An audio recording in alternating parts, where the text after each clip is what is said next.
marami akong kaibigan, wala ka atang naipon. Wala akong naipon. Pinakamasarap sa pakiramdam yung simpleng salamat eh. Sabi mo na lang kay Lord, Lord, thank you kasi akong nilalapitan, hindi ako ang pumipila. May nilapitan kami mga kongresista, wala talaga. Actually, may experience Diba? po ako niyan. Konsihal, siguro nakatatlong balik na po ako. Binigyan po akong 20. O, di ba? Parang, Parang di ba lugi pa ako. nakakapaliit?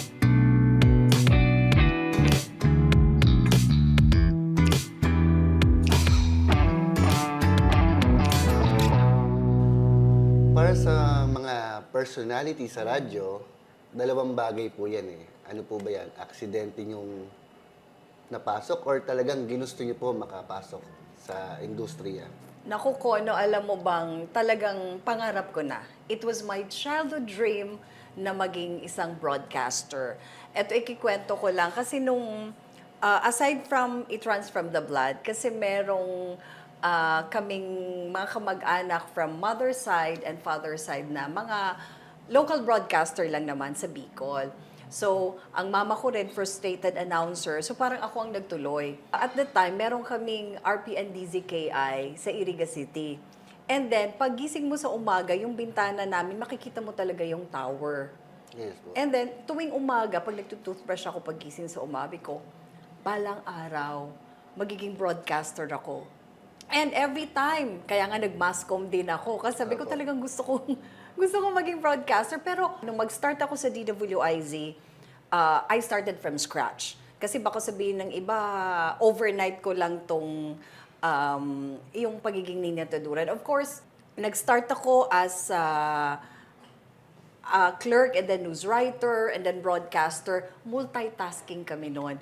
Sabi ko nga sa mga OJT pag ini-interview ako na, alam niyo, ang swerte niyo dahil ngayon, in an instant, makakapag-research kayo. Kami manual pag nag-research. Totoo naman Kasi noon, anong tawag noon, pag magre-research kami ng number ni Secretary, ang bawa ng DOTR, Secretary ng DepEd, kailangan tatawag ka pa, di ba, doon sa office nila. Yes, Pero ngayon, i-google mo lang, Google lang andyan po. na, di ba?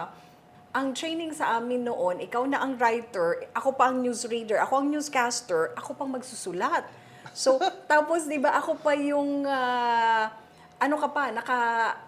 duty ka pa sa desk. So, ang dami yung, at the time, Motorola pa ang gamit ng mga reporters. Sabi ko, grabe, tas sabay-sabay pang magri-ring yung phones. So, na-trained ako ng gano'n. Lahat ng senses mo gumagana. Pero sabi ko kayo, kung PA lang, kami ang sweldo namin pag-iisang trabaho, pero ang dami mong ginagawa. All around po. Yun ang namimiss ko talaga, yung pagsusulat. Alam mo bang, pasulatin mo ko ngayon sa typewriter, doon ako magaling magsulat. Sa typewriter, hindi sa computer. Doon kasi ako na-train. Yung makinilya na maingay So po. kaya, namimiss ko ang buhay radyo. Kasi ang buhay radyo is, kahit may kalamidad sa pamilya mo, merong na ospital, still papasok ka. From radio broadcaster, paano po kayo nalipat o nalinya sa pagiging public service po? Yun ang by accident na masasabi ko ko ano. Kasi nga naman, nung kami na ni Raffy Tulfo ang mag-partner, kasi from DWIZ, lumipat ako ng DZXL, and then kailangan ng partner noon ni Raffy Tulfo. So ako yung naging partner na at the time. And then noong una, behind the scene muna ako. Kasi it started, silang dalawa ni Kuya Ben Tulfo Yes na po. mag-partner. Pero that's 3 months lang ata. And then ako nang pumasok sa eksena.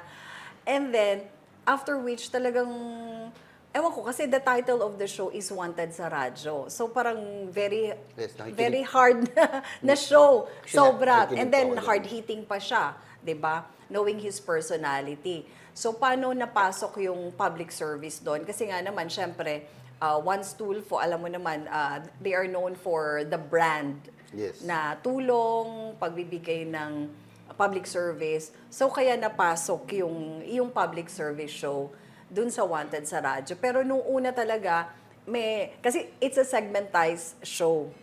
Kami ang actually ako nag-conceptualize yung Sumbong at Aksyon, yung Wanted Tulong na mga segment ng show. O yung pagbibigay nga yung literal na pagbibigay ng tulong. Yung mga walang pamasahe, yung kailangan nila ng kabuhayan. So, Yun, doon pumasok na si Senator Raffy Tulfo na yung pagtulong nung show, doon Opo. nag-umpisa talaga. Ano po yung pinaka-fulfillment po sa inyo pag nakakatulong? Kasi ako po, since nung maging vice chairman ako ng isang organization, na-develop yung yung sarili ko, lalo pagdating sa charity, pagtulong, hanggang maging chairman po ako. Minsan, ang pinakamasarap sa pakiramdam yung simpleng salamat eh. Hindi yung may kapalit. Pero yung simpleng salamat na galing sa bata, galing sa matanda na natulungan, napakasarap po sa pakiramdam. Sa inyo po, ano po yung pinaka-fulfillment niya sa public service? I thank you for asking that question. Actually, Kono, ito talaga nakakataba ng puso na babalik sila not for anything else kundi para magpasalamat. Ah, yes. Kasi you've made a difference, an impact sa buhay nila. Hindi mo makakalimutan basta tumutulong ka is that sabi mo na lang kay Lord, Lord, thank you kasi akong nilalapitan, hindi ako ang pumipila. Yes. Hindi ako thank you for giving me the chance to be an instrument sa mga taong nanghihingi ng tulong. Totoo. And isa pang klase or classic example din, nung USEC na ako ng DSWD, may bumalik na isang nanay. Actually, itong nanay na ito, nag-host din siya, hosting, mga events and all. May anak siyang, I think, 5 or 7 years old, na natulungan ko rin, na sabi ko, hindi na daw ako makakalimutan all her life. Why? Hinanap pa niya talaga ako kasi hindi na ako kongresista. Sabi ko, bakit? Pinuntahan ka talaga ako sa DSWD kasi pala, nag-forum shopping siya. It's a matter of life and death situation dun sa anak niya. Ang dami na niyang pinuntahan, nangihingi para sa guarantee letter kasi ooperahan yung anak niya.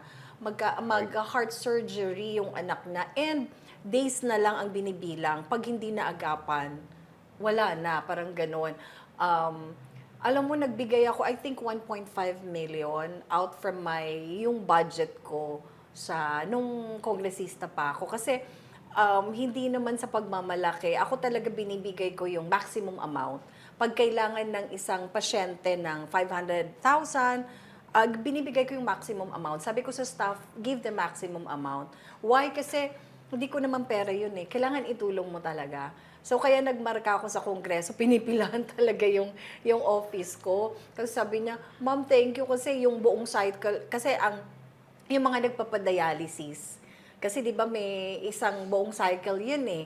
So, binibigay ko na, sabi ko sa staff, bigay mo na yung buong kesa mag-ikot pa sila ng mga iba pang mga opisina, kung saang-saang mga offices na nilalapitan nila, ibigay mo na. We're doing this, yung public service, without expecting in return. Wala naman tayong kapalit. Kasi you give na, dapat unconditionally. And Ma-appreciate dapat, lang. oo, yung walang kondisyon na, magbibigay ako kasi kailangan may kapalit.